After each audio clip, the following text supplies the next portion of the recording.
The future in Atlanta is bright. All right, I I actually really believe in this team, and I think yes, they went 7-10 this year, but this roster wasn't constructed to be even if they made the playoffs to be like a team that would go far in the playoffs. I think they exceeded expectations, and the building blocks for the future is there. And another thing I want to say, Arthur Smith, Artie, Coach Smith, his dad is the owner of FedEx. I don't know why, but the fact that he chose to be a head football coach instead of any other job is pretty awesome.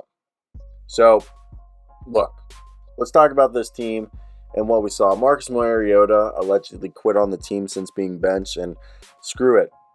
Desmond Ridder. I'll admit, in my preview video for the Falcons, I was stoked for Mariota, and Mariota's stats at a glance aren't terrible, but granted, they weren't great. Desmond Ridder in his 2 games was, I think, moved the ball a bit better. Also, Allgeier, right, is how you say his name? 1,000-yard rusher. Did not expect that. This guy was the 5th-round pick out of BYU. 1,000 yards for that man. Congratulations.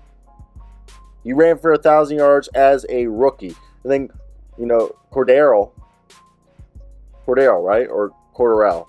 Someone tell me, it's Cordero, right? Cordero. Like Darrell? No, Cordero. Cordarrelle. That's what it is. Cordarrelle Patterson, right? He's one of my favorite. I'm a Vikings fan, and I remember when we drafted him like 10 years ago at this point. He had 700 yards, not 700 years, 700 yards on the season this year. It was awesome. We beat the Bucs to close out the season, and Cordero was a guy who last year in 16 games he ran for 618. This year in 13 games he ran for 700 yards. Pretty impressive. Yeah, he wasn't as big as a receiving threat as he was last year, but that's just because he got half the amount of targets, and I just really think that's just because of the quarterback play. Because if you look at, his last couple games, in my opinion, I felt like he started to become more of an impact. Like this last game, not this last game, but the game before, he had 42 yards. I think if Desmond Ridder had been the quarterback all year, Cordarrelle, I can't say his name for some goddamn reason right now, would have had a big year. Also, shout out Caleb Huntley and Avery Williams. But then Drake London, legit receiver, almost 900 yards on the year. And Kyle Pitts, he missed time this year. But look, there's like, Demir Bird, Almighty Zakis. I suck at his name. But he's a guy who's going to be there. There's some weapons there. And then you look at defense, Rashawn Evans, Richie Grant, Michael Walker, Jalen Hawkins, Troy Anderson, of course, Grady Jarrett, Lorenzo Carter, AJ Terrell, Darren Hall. Like, there's guys on this defense. And there's building blocks here put in place. But let's just talk about this game, what we saw from the Falcons in this Bucs game, in my opinion, and why I think the future is bright for this team regardless of how you want to look at it. And that's because of what we saw, how they played this Tampa Bay Buccaneers team. Like, obviously, I think what we saw was Desmond Ridder in the last game of the season, 19 of 30 passes for 224 yards with 2 touchdowns and an interception in the victory. Making his 4th start of the year. 3rd-round quarterback showed that he had no fear to let it loose. And he shows good accuracy and good zip on the ball. And that nice 40-yard completion he had Drake London was just one of the few throws. And Drake London, he finished the year on a high note, set a franchise record of 72 receptions.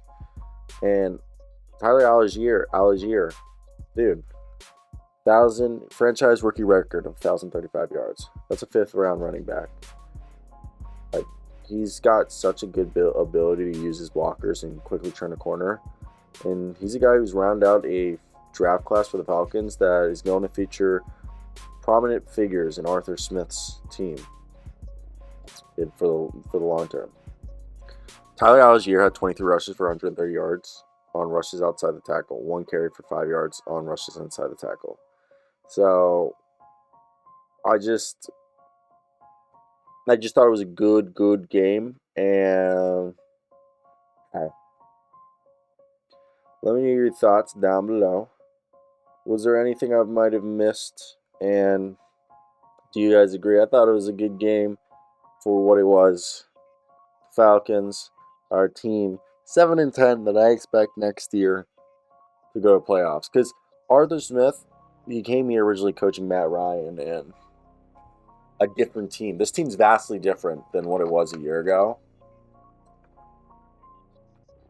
And that's why I think, take whatever happens here, grain of salt.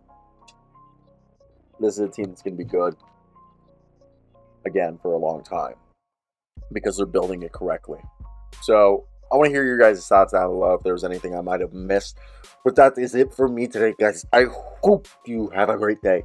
Now, this is when I take a second to tell you something. So I am a student at the University of Kansas, broadcast journalism. I am currently about to graduate in May. I'm about to do my capstone with a news station, being a reporter, and I'm going to graduate school. I've heard back from 3: Gonzaga, I got accepted; Arizona State, I got accepted; and Maryland, I got accepted. I got 6 more to hear back from: Colorado and Florida schools, and I think Colorado and Florida schools are the last couple that I got to hear back from. With that being said, I have bills to pay. I have a girlfriend that I hope to get engaged with in the next year. And you should hit this subscription button because I make videos all the time. Not just on this channel. This is actually my 3rd channel. I will be posting 2 videos a day, every single day, for a very long time.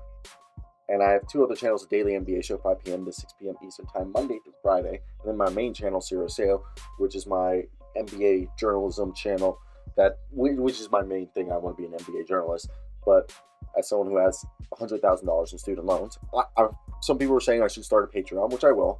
But you guys should hit that subscription button and like button because every like counts and helps push this content to the next level. And I've started doing this personal plea at the end of the videos just because I think you can click off if you don't want to hear me just personally plead to you.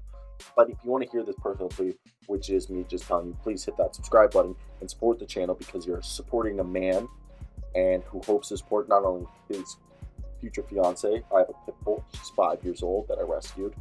And support a guy that not only having your support motivates me to make more videos, which I don't need any more motivation. I'm a very go-getter, motivate. Nothing will stop me. Okay? I will die before I stop. And B, you supporting me will allow me to make better content. Because right now, financially, I do not have the resources to make better content. But with more resources, I will be able to make better content. As well as be able to pay my rent and bills. And put food on the table. I love you.